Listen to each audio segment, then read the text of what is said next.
The latest move comes after owner Vincent Tan gave the go-ahead for the club to return to its traditional blue playing shirts rather than the controversial red rebrand. Cardiff's current badge features a prominent dragon on a red badge. Previous badges had featured a Bluebird to the fore. This is how the club unveiled their new crest this morning.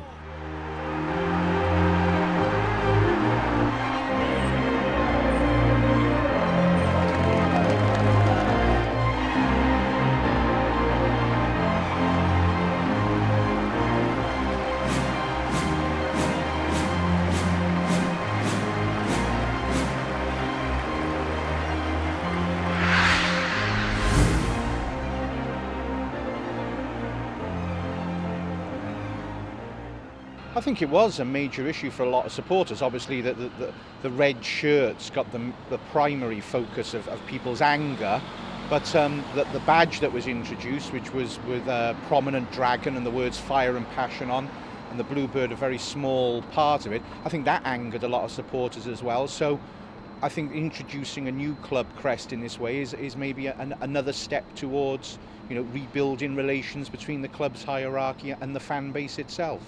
Yes, because obviously the club have gone back to the Bluebird being more prominent, a little bit more traditional maybe, it's more blue. I guess that'll go down really well with fans. I think the majority of fans will welcome the new crest now.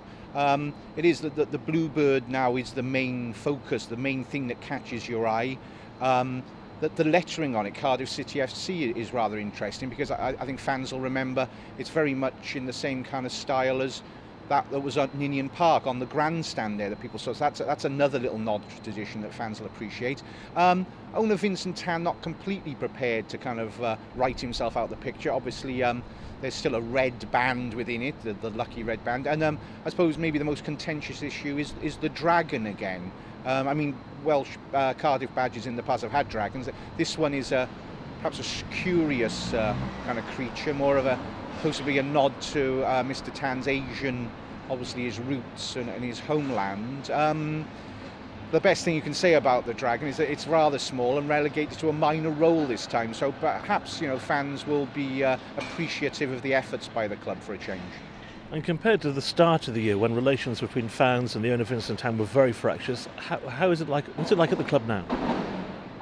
You'd like to say everything was hunky-dory at Cardiff City, but that's a very unusual state of affairs. I think the decision to change the shirts back to blue at home was welcomed by a lot of people. I think this step now of reinstating the Bluebird to the badge and making that the prominent part of it, that'll be appreciated as well. I think the problem that's happened is, with all those distractions out of the way, people have started refocusing on the actual football on the pitch. And it's that hasn't been going that well at the moment. Obviously, a defeat in their last game at home to Charlton hasn't helped things. But, I think slowly but surely, hopefully fans and supporters and the club itself will get back together, working together to bring the club forward. Because it's been a tough few years. I mean, you had they made the Premier League, but that was a poor campaign. The rebrand divided opinion through the fan base right in the middle.